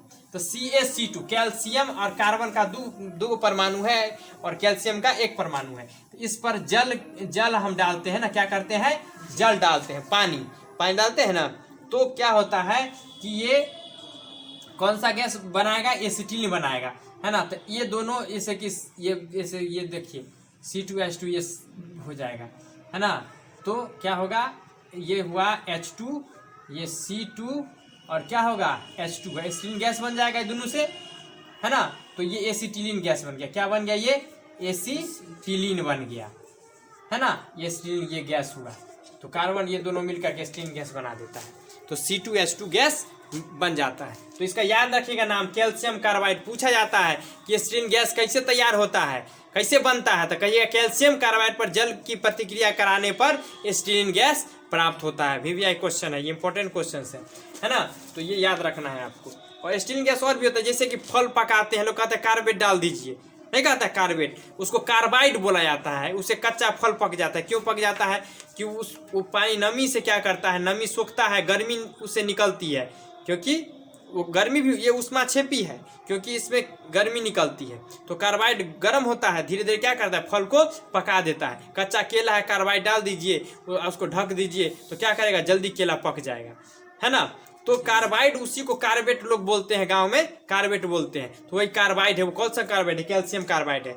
उजले रंग का रहता है, ढेरा टाइप का रहता है, देखिएगा गैस वेल्डिंग वाला के पास जाइएगा, देख लीजिएगा, है ना। अब यहाँ देखते हैं, ये हो गया एल्कीन का सामान्य सूत्र। आधुनिक आवर्त सारणी में आवर्तों की संख्या, तो कितने आवर्त हैं, आवर्त कितने हैं बताइए, आवर्त की संख्या देख लीजिए आप लोग। आधुनिक आवर्त सारणी में आवर्त कितने होते हैं, 7 आवर्त, 7 होते हैं। आवर्त कितने होते हैं, 7 होते हैं। चलिए उसके बाद देखिए, एक होता है आवर्त, दूसरा क्या होता है, एक आवर्त होता है, दूसरे का नाम क्या है, एक तो आवर्त हुआ और दूसरा वर्ग, वर्ग होता है ना, एक आवर्त और दूसरा वर्ग, वर्ग 18, वर्ग कितने हैं, 18, याद रखिएगा। आधुनिक आवर्त सारणी में आवर्त 7 और वर्ग कितने होंगे, 18। ऊपर में समूह में ऊपर से नीचे देखिए, अब क्या है, ये सब उतना इंपॉर्टेंट नहीं है, कंप्यूटर क्वेश्चन पर टाइम हम लगाते हैं। ये देखिए, अब यहाँ थोड़ा सा हम इम्पोर्टेंट क्वेश्चंस कुछ देख लेते हैं। आहार नवीकरणीय, अभी तुरंत कुछ देख लेते हैं इम्पोर्टेंट जो है, उसको मैं बताऊंगा। हाँ, सीसा और टीन की मिश्र धातु को क्या कहते हैं, ये सोल्डर है, ये क्या कहते हैं इसको, सोल्डर। सोल्डर आपने देखा है, सोल्डर जैसे जो टीवी का मरम्मत करे, रेडियो का मरम्मत करे, उसके पास रहता है सोल्डर, वो उसको क्या करता है, मरम्मत कर देता है ना। कहीं तार टूट जाता है तो सोल्डिंग करके कहता है सोल्डिंग कर दीजिए, तार जोड़ दीजिए, तो वही सोल्डर उसी से बनता है। किससे बनता है, ये बनता है सीसा और टीन से बनता है। इथाइल अल्कोहल का अनुसूत्र क्या होगा, देखिए इथाइल अल्कोहल, इथाइल अल्कोहल जो हुआ, इसको हम लोग इथाइल अल्कोहल समझते हैं, लोग शराब पीते हैं तो उसमें इथाइल अल्कोहल होता है। शराब पीते हैं ना, शराबबंदी बिहार में है ना, तो शराबबंदी है तो इथाइल अल्कोहल तभी लोग पी लेते हैं, चोरी छुपे पी लेते हैं ना। तो ये क्या होता है कि ये इथाइल अल्कोहल है, क्या है, इथाइल अल्कोहल। तो CH3, ये CH, ये क्या होता है, CH3 CH2OH होता है। अब इसको तोड़ दीजिए बढ़िया से, ये देखिए ये कैसे प्राप्त हुआ, ये इथाइल है, इथाइल अल्कोहल या इथेनॉल बोलते हैं, इसको क्या बोलते हैं, इथेनॉल। याद रखिएगा, इथाइल अल्कोहल यानी शराब का जो है सूत्र जो होता है, वो शराब में यही होता है, इथाइल अल्कोहल होता है। ये क्या होता है, यही इथाइल अल्कोहल शराब में होता है। तो इसका ये इथाइल अल्कोहल का ये अनुसूत्र हो गया। किसका अनुसूत्र हो गया, ये इथाइल अल्कोहल का। तो ये इथाइल अल्कोहल का अनुसूत्र है, और ये किस में होता है, शराब में होता है, विस्की में होता है, बियर में भी होता है ना। तो ये इथाइल अल्कोहल है, याद रखिएगा। ये इथ माने 2, इथेनॉल। देखिए एल्केन में से ई हटा दीजिए, इसका नाम कैसे एल्केन है ना, तो एल्केन में से ई हटा दीजिए, ओल जोड़ दीजिए। क्या जोड़ दीजिए? ओल जोड़ दीजिए। तो ये जो है ना एल्कोहल बन जाएगा। क्या बन जाएगा? एल्कोहल। एल्कोहल बन जाएगा। तो इथाइल एल्कोहल क्या है? एक प्रकार का एल्कोहल है। इसको इथेनॉल बोलेंगे। क्या बोलेंगे? इथेनॉल बोलेंगे। इथेनॉल बोलेंगे। तो ये IUPAC नेम है। इथेनॉल क्या है? IUPAC नेम है। अब देखिए हम लोग अब देख लेते हैं आवर्त। ये तो हो गया। देखिए जैव निम्नीकरण कचरा पूछा जा रहा है। जैव, ये क्वेश्चन नंबर देखिए 38 में। तो जैव निम्नीकरण क्या है? जैव निम्नीकरणीय माने बायोडिग्रेडेबल बोलते हैं, यानी सड़ गल जाए, यानी सूक्ष्म जीव रिएक्शन करके उसको वो क्या करे, सड़ा गला दे, है ना, वो जटिल से आसान चीज़ों में बदल दे, तो उसको जैव निम्नीकरणीय पदार्थ। प्लास्टिक नहीं सड़ता है, तो प्लास्टिक लोग सामान जो सिंगल यूज पॉलीथीन है, तो वो कितना लोग अवॉइड करते हैं। मैं भी अवॉइड करता हूँ, सिंगल यूज प्लास्टिक बहुत कम यूज़ करता हूँ, है ना, क्योंकि वो सड़ता नहीं है। उसको सूक्ष्म जीव अपनी क्रिया से सड़ा नहीं सकता है। लेकिन अगर कोई पत्ता है, तो पत्ता अगर ढेर कर दीजिए, मिट्टी से ढक दीजिए, तुरंत सड़ जाता है ना, तो वो सरल चीज़ों में टूट जाता है। तो वो जैव निम्नीकरणीय है। आप पन्नी को छोड़ दीजिए, पन्नी हजारों साल तक रह जाएगा, नहीं तो उसरता नहीं है। तो हम वही कहते हैं जैव निम्नीकरणीय में क्या है? लकड़ी है, घास है, पत्ता है। तो इसमें ऑप्शंस आपको दिए गए हैं। देखिए plastic, thermocol, polythene, tissue paper. तो जैव निम्नीकरणीय कचरा है, तो कचरा है टिश्यू पेपर। थर्मोकोल भी नहीं सड़ेगा गलेगा, है ना, पॉलीथीन भी नहीं सड़ेगा, प्लास्टिक भी नहीं सड़ेगा गलेगा, ठीक है ना। तो इसमें जैव निम्नीकरणीय में टिश्यू पेपर हो गया, ठीक है। तो कुछ क्वेश्चन और हम देख लेते हैं। नाभि की ऊर्जा का स्रोत है नवीकरणीय ऊर्जा। देखिए दो तरह की ऊर्जा में स्रोत में देखिए, एगो नवीकरणीय है और अनवीकरणीय। अनवीकरणीय क्या हो? एक दिन खत्म हो जाएगा, है ना। जैसे कोयला है, ये कोयला है, और जीवाश्म ईंधन। जीवाश्म ईंधन में कोयला भी आता है, जीवाश्म ईंधन में पेट्रोल भी आता है, डीजल भी आता है, ये सब जीवाश्म ईंधन हो गया, है ना। तो ये जैसे कि पेट्रोलियम गैस है, ये सब क्या है? जीवाश्म ईंधन हो गया। तो जीवाश्म ईंधन ये अनवीकरणीय हो गया। लकड़ी, और ये देखिए लकड़ी जो है ये भी खत्म हो जाएगा, लेकिन सूरज से जो लाइट आएगा, सूरज से लाइट, वो खत्म नहीं होगा, तो नवीकरणीय। पवन ऊर्जा है, तो क्या है? नवीकरणीय है। हवा तो सब दिन रहेगी, हवा चलेगी, उससे ऊर्जा उत्पन्न होगी, है ना। जल विद्युत होता है, तो जल विद्युत, जल के कारण विद्युत ऊर्जा होगी, तो वो नवीकरणीय हो गई, है ना। सौर ऊर्जा, ये सब नवीकरणीय हो गया। अब चलिए अनवीकरणीय ऊर्जा का स्रोत तो जीवाश्म ईंधन हो गया, है ना। देखिए अब देखिए नवीकरणीय में अभी आपको समझा ही दिया मैंने। विद्युत ऊर्जा है, सौर ऊर्जा है और पवन ऊर्जा है। विद्युत ऊर्जा, सौर ऊर्जा और हाँ, तो विद्युत ऊर्जा में देख लिया आपने। तो ये सब और ये हो गया नवीकरणीय में हो गया। अब देखिए आप, एक उत्तम ईंधन है। एक उत्तम ईंधन क्या है? तो उत्तम ईंधन होता है, देखिए उत्तम ईंधन किसे कहते हैं? जो कम मास में ज़्यादा ऊर्जा उत्पन्न करे, कम जल या ज़्यादा ऊर्जा उत्पन्न हो, है ना। तो उत्तम, जैसे कोयला है, लकड़ी है, पेट्रोलियम है, जैव गैस है।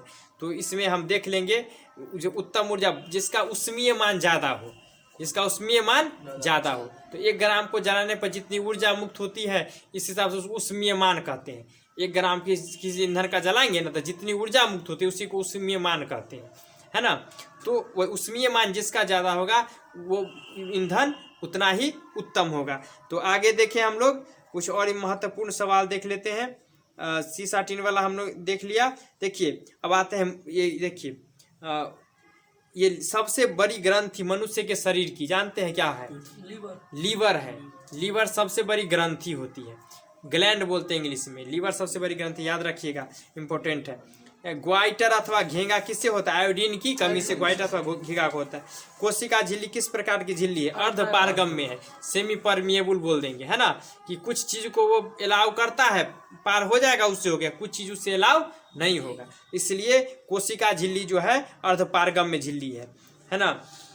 उसके बाद देखिए मलेरिया किससे उत्पन्न होता है? मादा एनोफिलीज मच्छर के काटने से, है ना। और किस पानी में उत्पन्न होता है? तो गंदा पानी में। और डेंगू का जो मच्छर होता है वो साफ पानी में पनपता है ना। मादा मच्छर ही काटती है, पता है ना, मादा एनोफिलीज ही काटती है। चलिए इनमें से देखिए अपघटित जैव प्रक्रम द्वारा अपघटित होने वाला पदार्थ है सूखा घास पत्ता, पॉलीथीन, गैस, रबर, प्लास्टिक की बोतल। देखिए जैव प्रक्रम द्वारा अपघटित कौन होगा? सूखे घास पत्ते, पॉलीथीन नहीं होगा, नहीं सड़ेगा गलेगा। हरे पौधे कहलाते उत्पादक, हरे पौधा क्या कहलाएंगे? उत्पादक। देखिए किसी वस्तु का आवर्धित प्रतिबिंब बनता है, याद रखिएगा, हम आपको समझा रहे हैं। अब आगे आएगा दर्पण वाला सवाल। इसमें आवर्धित माने होता है बड़ा, आवर्धित माने बड़ा, ऐसे लिखते हैं हम लोग आवर्धित, है ना? आवर्धित क्या लिखते हैं? आवर्धित। आवर्धित का मतलब होता है, देखिए आवर्धित हुआ ना, आवर्धित, आवर्धित मतलब बड़ा, आवर्धित का मतलब क्या हुआ? बड़ा। तो आवर्धित प्रतिबिंब बनेगा किससे? उत्तल दर्पण से, सॉरी उत्तल नहीं, अवतल दर्पण। किससे बनेगा? अवतल दर्पण से। उत्तल दर्पण से हमेशा छोटा प्रतिबिंब बनेगा। कैसा प्रतिबिंब बनेगा? छोटा पर। उत्तल दर्पण से क्या बनेगा? छोटा बनेगा। क्या बनेगा? छोटा बनेगा। और अवतल से तीनों प्रकार का बनेगा दर्पण। याद रखिए, दर्पण की बात मैं कर रहा हूं। अवतल दर्पण से तीनों तरह का प्रतिबिंब बनेगा, छोटा भी बनेगा, यानी वस्तु से छोटा भी बनेगा, वस्तु से बड़ा भी बनेगा, और वस्तु के बराबर भी बनेगा।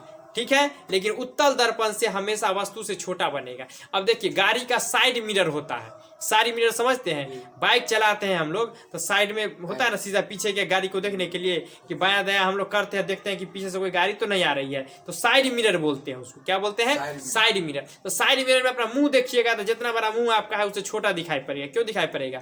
क्योंकि वो उत्तल दर्पण होता है। कैसा होता है? उत्तल दर्पण, हमेशा छोटे होगा उसमें, है ना?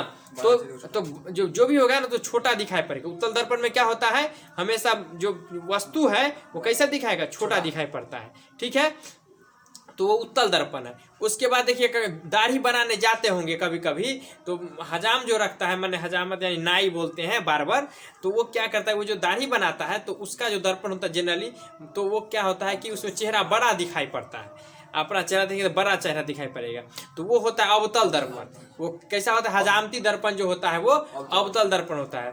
तो हजामती दर्पण वो क्या होता है? अवतल होता है। उसके बाद ध्यान दीजिए, गाड़ी का जो हेडलाइट होता है, गाड़ी का हेडलाइट वो अवतल दर्पण होता है। कैसा होता है?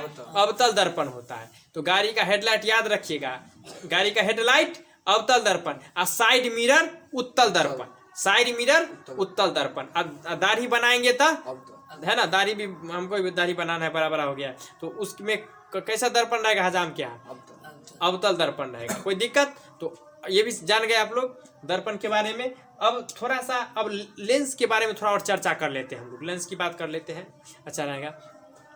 तो लेंस में देखिए दो तरह के लेंस का हमको पढ़ना है 10th में, मुख्य रूप से दो तरह का लेंस, तो अवतल और एक उत्तल। तो उत्तल लेंस जो होता है, उत्तल लेंस दोनों तरफ से उठा हुआ रहेगा, दोनों पृष्ठ इसका क्या रहेगा? उठा हुआ रहेगा, इस तरह से रहेगा, है ना? तो ये उत्तल दर्पण हुआ।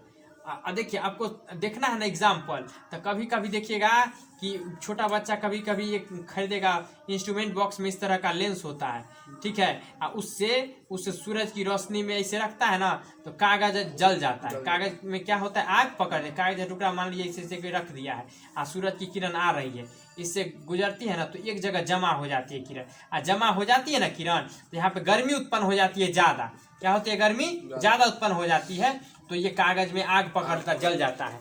तो उस तरह का तो वो होता है उत्तल लेंस। क्या होता है? उत्तल लेंस। तो देखिए वो जो होता है उत्तल लेंस का काम क्या है कि उत्तल लेंस से जो भी किरण गुजरेगी समांतर होकर के ऐसे, तो उसको सबको एक जगह जमा कर देता है। इसका काम क्या है? सबको एक जगह जमा करना। तो एक जगह जमा करेगा तो क्या होगा? इसकी गर्मी बढ़ेगी घटेगी? बढ़ ही जाएगी। तो इसलिए यहाँ पर जो भी सामान रखते हैं ना तो वो गर्म होने लगती है। कागज है तो कागज तुरंत जल जाएगा, है कि नहीं? तो इसलिए बच्चे खेलते हैं, जैसे इंस्ट्रूमेंट बॉक्स में मिल जाता है, औजार बॉक्स बोलते हैं ना हिंदी में हम लोग, ऐसे गांव में या फिर ऐसे भी स्कूल में भी बोलते हैं, तो औजार बॉक्स बोलते हैं। तो हम लोग इसी उसमें रहता है, जनरली रहता है, तो उससे कागज जलाया। उसमें एक और गुण होता है उत्तल लेंस से कि छोटा छोटा डिक्शनरी में कुछ वर्ड लिखा हुआ अगर है, पढ़ने में दिक्कत हो रही है तो उससे छोटा से बड़ा करके देख सकते हैं, है ना? माइक्रोस्कोप होता है, तो माइक्रोस्कोप में भी उत्तल लेंस का यूज किया जाता है कि नहीं? तो माइक्रोस्कोप में उत्तल लेंस का यूज किया जाता है छोटा छोटा चीज को बड़ा देखने के लिए। तो उसका काम क्या है कि उत्तल लेंस हमेशा क्या करेगा कि छोटे चीज को बड़ा दिखाएगा, हमेशा उसका कंडीशन है, सब तरह का वो बनाएगा। उत्तल लेंस जो है हर तरह का प्रतिबिंब बनाएगा, छोटा भी बनाएगा, बड़ा भी बनाएगा और वस्तु के बराबर भी बनाएगा। तो उसमें क्या होता है, तो जनरली हम लोग क्या कहेगा कि डिक्शनरी का छोटा अक्षर पढ़ने के लिए कौन सा लेंस का यूज करेंगे, तो क्या कहिएगा, उत्तल लेंस कहेंगे। क्या कहेंगे, उत्तल लेंस। एक सवाल बड़ा बढ़िया था, मैंने देखा है कहीं पर है कि एक डिक्शनरी में वर्ड पढ़ना है तो 5 सेंटी कितना दूरी पर रखना होगा किस लेंस को, तो अवतल लेंस भी दिया हुआ था, उत्तल लेंस भी दिया हुआ था। एक था 50 सेंटीमीटर दूरी पर रखना है, एक था कि 5 सेंटीमीटर, तो 5 सेंटीमीटर रखना होगा। समझ गए ना, 5 सेंटीमीटर डिक्शनरी से ऊपर रखना होगा उसको बड़ा अक्षर में देखने के लिए, है ना। माने बड़ा बड़ा, अगर डिक्शनरी में छोटा वर्ड है तो बड़ा दिखाई पड़ेगा, कितना दूरी रखने पर, 5 सेंटीमीटर रखना पड़ेगा। कितना पर, 5 सेंटीमीटर। जैसे यहाँ मान लीजिए छोटा अक्षर है, तब यहाँ पर रखेंगे लेंस को, यहाँ पर रखेंगे ताकि दिखे। अब इतना दूर रखेंगे, इतना दूर रख के हम पढ़ेंगे, बताइए। यहाँ पर अगर डिक्शनरी वर्ड है, इतना दूर रख के कोई देखेगा ना देखेगा, वो यहाँ पर रखेगा, इससे इतना दूरी पर रखेगा। क्लियर हो गया, तो वो डिस्टेंस हमने देख लिया। तो वो कौन सा डिस्टेंस हो गया, ये 5 सेंटीमीटर हो गया। तो उत्तल लेंस का बहुत सारा काम हो गया। उत्तल लेंस का काम हो गया कि वो डिक्शनरी का वर्ड छोटा को बड़ा पढ़ लेंगे, है ना। उसके माइक्रोस्कोप में यूज हो जाएगा। इस तरह के बहुत सारे यूजेज हैं, है ना। दर्पण में भी यूज हमने देख लिया। अब है अवतल लेंस। तो उत्तल लेंस से सब तरह का प्रतिबिंब बनेगा, छोटा भी बनेगा, बड़ा भी बनेगा और वस्तु के बराबर भी बनेगा। प्रतिबिंब समझ रहे हैं, प्रतिबिंब मैंने एक तरह का छाया समझिए। प्रतिबिंब जैसे कि आईना देखते हैं, आईना में अपना चेहरा दिखाई पड़ता है ना, तो हमारा प्रतिबिंब है। क्या है वो, हमारा प्रतिबिंब है। वो बिंब माने वस्तु होता है, बिंब माने क्या होता है, वस्तु। अब प्रतिबिंब माने समझ एक तरह का छाया समझिए, ये प्रतिबिंब। तो आईना में हम अपना फोटो देखते हैं, ये है ना, ये हम हैं। अब मान लीजिए कि हमारा ये फोटो इसमें आ जाता है ना। तो मान लीजिए जो भी है तो इसमें हमारा फोटो आ जाता है, तो आईना में, तो ये प्रतिबिंब हो जाता है। क्या हो जाता है, हमारा प्रतिबिंब हो जाता है। तो बिंब जो है, प्रतिबिंब भी 2 प्रकार के होते हैं, याद रखिए। एक होता है वास्तविक प्रतिबिंब, एक होता है आभासी प्रतिबिंब। क्या होता है, वास्तविक और आभासी। याद रखिए, कुछ चीजें इंपॉर्टेंट है। तो काल्पनिक, हाँ काल्पनिक को ही आभासी कहते हैं। तो वास्तविक और आभासी, चाहे वास्तविक और काल्पनिक। तो आईना में जो बनता है प्रतिबिंब वो काल्पनिक होता है। कोई पूछेगा आईना माने दर्पण, समतल दर्पण। आईना जो हम लोग देखते हैं ना, जनरली हम लोग घर में रखते हैं आईना, तो वो समतल दर्पण होता है। क्या होता है, समतल दर्पण। तो समतल दर्पण के सामने जो हमारा तस्वीर बनता है आईना में, हम लोग बाल में कंघी लगाते हैं कि नहीं, चेहरा देखते हैं कुछ मैंने साफ सुथरा है कि नहीं, तो उसके लिए क्या होता है, समतल दर्पण। समतल दर्पण में जो प्रतिबिंब बनता है वो होता है काल्पनिक। क्या होता है, काल्पनिक। उसे आभासी भी हम लोग कहते हैं। क्या कहते हैं, आभासी कहते हैं। उसके बाद अब देखिए दर्पण, अब प्रतिबिंब आभासी है कि वास्तविक, कैसे पता चलेगा। आभासी जो होगा वो होगा सीधा। आभासी प्रतिबिंब कैसा होता है, सीधा होता है। यानी काल्पनिक प्रतिबिंब हमेशा क्या होगा, सीधा होगा। और वास्तविक प्रतिबिंब उल्टा होता है। वास्तविक प्रतिबिंब क्या होता है, उल्टा। तो अंतर भी पूछ देगा तब बता दीजिएगा। आभासी प्रतिबिंब होता है सीधा, और वास्तविक प्रतिबिंब, वास्तविक माने जो वास्तविक समय रियल में बन रहा है, रियल इमेज बोलते हैं। वास्तविक प्रतिबिंब कैसा होता है, उल्टा। वास्तविक क्या होता है, उल्टा होता है। वास्तविक प्रतिबिंब उल्टा होगा, और आभासी जो होगा वो क्या होगा, सीधा होगा। क्लियर, आभासी जान गए, वास्तविक जान गए। और वास्तविक प्रतिबिंब को हम पर्दे पर ला सकते हैं। उसको वास्तविक प्रतिबिंब कहां पर ला सकते हैं, पर्दे पर ला सकते हैं। तो आपको याद रखना है कि वास्तविक प्रतिबिंब यानी उल्टा वास्तविक प्रतिबिंब हमेशा क्या होगा, उल्टा होगा, और इसको पर्दे पर हम ला सकते हैं। और आभासी प्रतिबिंब को हम पर्दे पर नहीं ला सकते हैं, और वो हमेशा सीधा होगा। क्लियर, दोनों में अंतर भी हो गया, आप ये भी जान गए। आगे देख लेते हैं कुछ। शुद्ध सोना कितने कैरेट का होगा, 24 कैरेट का होगा, है ना। और हमारा शरीर कितने पीएच रेंज में काम करता है, 7.0 से 7.8 तक, है ना। हल्का सा हमारा शरीर क्षारीय होता है ना, क्षारीय मीडियम में काम करता है। उसके बाद देखिए हाइड्रोकार्बन के 3 आबंध होते हैं। किसके 3 आबंध है, आबंध माने बॉन्ड, आबंध माने बॉन्ड, जिसे बंध भी कहते हैं। तो 3 CH4 में कितने ये होते हैं, ये होते हैं सिंगल बॉन्ड होते हैं, एकल बंध। इसमें क्या है, एकल बंध, ये है ये एकल बंध। किसमें, मीथेन में क्या होता है, एकल बंध होता है। और दूसरा ऑप्शन है आपके पास दूसरा ऑप्शन क्या है, C2H6, C2H4 है, C2H4 है, तो इसमें डबल बॉन्ड हो गया। क्या हो गया, इसमें डबल बॉन्ड हो गया, यानी द्विबंध हो गया। आपसे पूछा जा रहा है त्रिबंध ना, तो तीसरा C6H6, तो C6H6 ये किसका हो गया, C6H6 जो हो गया ये बेंजीन है। इसको क्या कहेंगे हम, बेंजीन कहेंगे, है ना। तो ये बेंजीन है और ये C6H6 है। देखिए सब में H लगा दीजिए तो ये बेंजीन है। बेंजीन का इस तरह से भी हम लिख सकते हैं, है ना, ऐसे लिख करके आप ऐसे भी लिख दीजिएगा तो ये बेंजीन हो गया। वास्तव में ऐसे ही बेंजीन को लिखा जाता है। इस तरह से षटकोण बना दीजिए, बीच में वृत्त बना दीजिए, तो ये क्या हो जाएगा, बेंजीन। याद रखिए, मैंने पहले बताया, ये महत्वपूर्ण है। बेंजीन का ये संरचना सूत्र है। और तीसरा है C3H8, C3H8। देखिए निश्चित रूप से इसमें तो आएगा ही नहीं, ये है C3H8। ये देखिए, तो ये दूसरा प्रश्न आ गया, ये जो है ना C3H8, तो ये तो दूसरा हो गया। यहाँ देखिए दूसरा प्रश्न दूसरा दे दिया है, ये एरोमेटिक ये पूछ रहा है ना, एरोमेटिक पूछा जा रहा है आपसे। क्या पूछा जा रहा है, एरोमेटिक। एरोमेटिक होता है, बेंजीन को एरोमेटिक कहते हैं। बेंजीन एरोमेटिक ये कंपाउंड है। एरोमेटिक कंपाउंड मतलब यौगिक, ये एरोमेटिक है। ये क्या है, एरोमेटिक। ये बेंजीन होता है एरोमेटिक, बेंजीन होता है एरोमेटिक। ये हो गया यौगिक, एरोमेटिक यौगिक होता है बेंजीन। चलिए, तो ये जो प्रश्न है इसमें कहीं पे कुछ गड़बड़ी है।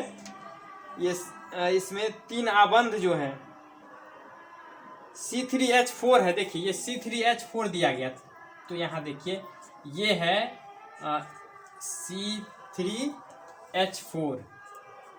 तो यहाँ देखिए C3H4, तो एक C यहाँ होगा, C3 हो गया ना, H देखिए H4 हो गया, तो इसमें त्रिबंध है। तो C3H4 में ये क्या है, त्रिबंध, इसमें है त्रिबंध।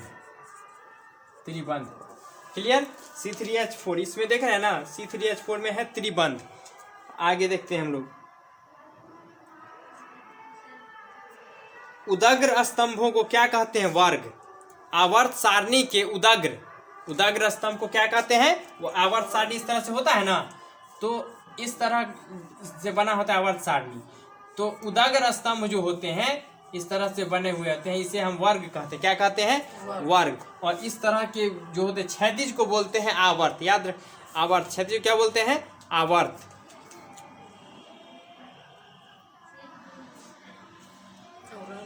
अब देख लेते हैं हम लोग, मुकुलन द्वारा अलैंगिक जनन किस में होता है, मुकुलन द्वारा हाइड्रा में होता है। और कोशिका झिल्ली कैसी झिल्ली है, अभी आपने देखा था अर्धपारगम्य झिल्ली है। और थोड़ा सा देख लेते हैं, स्पेक्ट्रम में किस रंग की किरण का झुकाव अधिक होता है, तो बैगनी का झुकाव होता है सबसे अधिक। स्पेक्ट्रम प्राप्त करने के लिए किसका प्रयोग होता है, तो प्रिज्म का। प्रिज्म का काम क्या होता है, स्पेक्ट्रम में वो 7 रंग में तोड़ता है ना। पर श्वेत प्रकाश में कितने रंग होते हैं, 7 रंग होते हैं। अब देखिए, कुछ देख ले आगे हम लोग, तुरंत हम लोग देख लेते हैं क्या क्या है। अब कुछ महत्वपूर्ण क्वेश्चन जो मुझे लग रहे हैं मैं वो देख लेता हूँ। दंत विशेषज्ञ, दांत के जो डॉक्टर होते हैं, दंत विशेषज्ञ, वो किस दर्पण का प्रयोग कर मरीजों के दांतों का बड़ा प्रतिबिंब देखते हैं, अवतल दर्पण। अवतल दर्पण से दांत बड़ा साइज में दिखेगा, है ना, तो आसानी से उस दांत संबंधी बीमारियों का वो इलाज कर सकते हैं। चलिए, कौन सा लेंस अपसारी लेंस भी कहा जाता है, अवतल लेंस। अवतल लेंस को अपसारी लेंस कहा जाता है और उत्तल लेंस को अभिसारी। अवतल को अपसारी, अवतल को क्या कहा,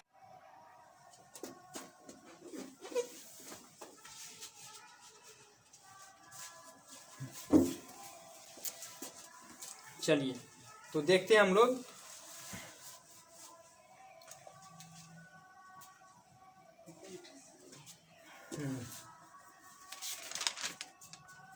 पुतली के साइज को कौन नियंत्रित करता है, परितारिका। ये देखिए परितारिका होती है, ये आँख है ना, ये आँख है और आँख में ये देखिए, इसे हम कहते हैं परितारिका। ये जो है आप देख सकते हैं इस तरह का, ये जो आप देख रहे हैं लाइन से मैंने दर्शाया है, इसे परितारिका बोलते हैं। इसको क्या बोलते हैं? परितारिका। परितारिका बोलते हैं। और बीच में जो काला काला ये दिखता है, किसी किसी का दूसरे कलर का भी दिखाई पड़ता है, ये देखिए बीच में काला सा दिखता है ना, इसे हम पुतली बोलते हैं। क्या बोलते हैं इसके? हम पुतली बोलते हैं। तो पुतली के साइज कभी छोटा बड़ा जो होता है वो परितारिका के कारण होता है। तो पुतली के साइज को कौन नियंत्रित करता है? तो परितारिका। अंग्रेजी में आइरिस बोलते हैं। अंग्रेजी में क्या बोलते हैं? आइरिस बोलते हैं। कभी कभी ऐसे भी आपसे पूछा जा सकता है आइरिस मतलब परितारिका, है ना। पुतली को पुपिल बोलते हैं, PUPIL यानी पुपिल। चलिए आगे देख लेते हैं हम लोग।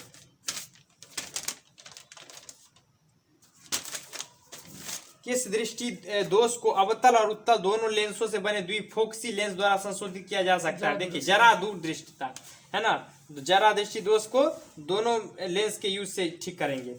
उसके बाद देखिए ये छोटा सा है, इसमें विभवांतर का SI मात्रक। विभवांतर का SI मात्रक वोल्ट होता है। क्या होता है? वोल्ट। विभवांतर का SI मात्रक वोल्ट होता है। उसके बाद लघु पथन यानी शॉर्ट सर्किट के समय परिपथ में विद्युत धारा का मान बहुत अधिक बढ़, शॉर्ट सर्किट होता है ना, तो विद्युत धारा का मान क्या होता है? बढ़ जाता है शॉर्ट सर्किट में।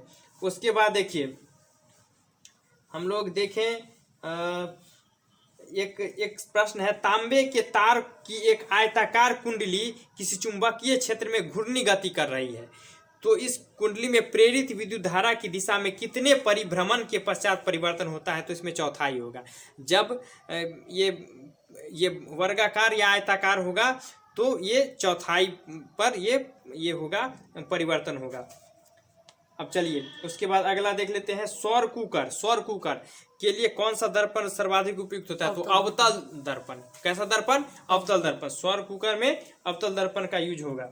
सौर कुकर। चलिए चिपको आंदोलन किसका उद्देश्य था? मैंने संरक्षण का, तो वृक्षों के संरक्षण के लिए चिपको आंदोलन की शुरुआत की गई थी। चलिए उसके बाद देखिए, दीवारों में सफेदी करने के लिए किस विलयन का उपयोग किया है? तो कैल्शियम हाइड्रोक्साइड का। अब पुताई जो करते हैं चूने से, तो उसमें क्या होता है? कैल्शियम हाइड्रोक्साइड होता है। दीवारों पर हम लोग चूना लगाते हैं ना, वो कैल्शियम हाइड्रोक्साइड होता है, जैसे आपने अभी देखा है। उसके बाद देखिए बुझा हुआ चूना, ये बुझा हुआ चूना वही कैल्शियम हाइड्रोक्साइड इसे हम कहते हैं। Na2CO3 का जलीय विलयन का pH 7 से अधिक होता है, क्योंकि ये क्षारीय होता है इसलिए इसका pH मान 7 से अधिक होता है। बॉक्साइड किस धातु का महत्वपूर्ण अयस्क है? तो बॉक्साइड है एल्युमिनियम का। एल्युमिनियम का बर्तन होता है, घर में होता है, बाल्टी होता है, और भी बर्तन होते हैं। तो ये प्रेशर कुकर में भी जो है, वो जो प्रेशर कुकर बनता है उसे एल्युमिनियम का मिश्र धातु होता है ना। तो बॉक्साइड किस धातु का महत्वपूर्ण अयस्क है? एल्युमिनियम का। लोहा और इस्पात माने स्टील को जंग से सुरक्षित रखने के लिए उन पर किस धातु की पतली परत चढ़ाई जाती है? तो उस पर जिंक चढ़ाई जाती है। जिंक की पतली परत, है ना, उसे हम सुरक्षित करने के लिए जिंक की पतली परत चढ़ा देते हैं। अब देखिए प्लास्टर ऑफ पेरिस किसको गर्म करने में प्राप्त होता है? तो जिप्सम को गर्म करेंगे तो प्लास्टर ऑफ पेरिस प्राप्त होगा। एसिटिक अम्ल का IUPAC नेम किसका? एसिटिक अम्ल का। एसिटिक अम्ल का IUPAC नेम होता है, क्या होता है? एसिटिक एसिड का, है ना, IUPAC नेम एथेनोइक एसिड। देखिए एसिटिक एसिड, है ना, इस तरह से हम लोग लिख सकते हैं। देखिए ये है एसिटिक एसिड, इसे हम बोलते हैं इथेनोइक एसिड, इथेनोइक अम्ल या एसिड। इसे हम एसिटिक एसिड बोलते हैं, ये कॉमन नेम है। एसिटिक एसिड क्या है? Common name. एसिटिक अम्ल है कॉमन नेम, यानी सामान्य नाम जो है कहें हम इसका, तो एसिटिक अम्ल है। और ये है IUPAC नेम। किसका IUPAC नेम है? इसका IUPAC नेम ये है। इसका कौन सा नेम है? ये IUPAC नेम है इथेनोइक अम्ल। यह है साधारण नाम, यह है साधारण नाम है ये एसिटिक अम्ल, ये इस कंपाउंड का। याद रखिएगा, इथेनोइक अम्ल को एसिटिक अम्ल हम लोग कहते हैं।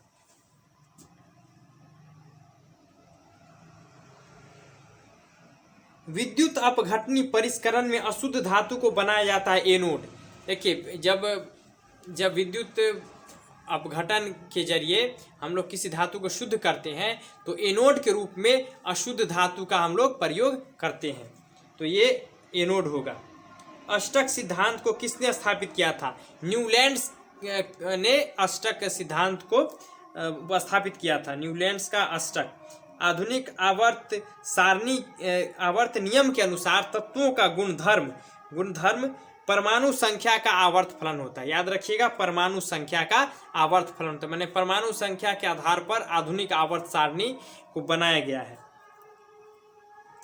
कौन सा आयन लाल लिटमस को नीला कर सकता है? तो लाल को नीला करेगा यानी रेड को ब्लू करेगा, यानी वो क्या होगा? वो होगा ये बेस होगा, माने वो क्षार होगा। तो इसमें देखिए H, ये जो है ना, देखिए ये जो है इसमें आयन कौन सा करेगा? तो H+। देख लीजिए, एसिड जो है ब्लू को क्या करता है? नीला करता है। तो ये देखना है आपको, एसिड का काम क्या होता है?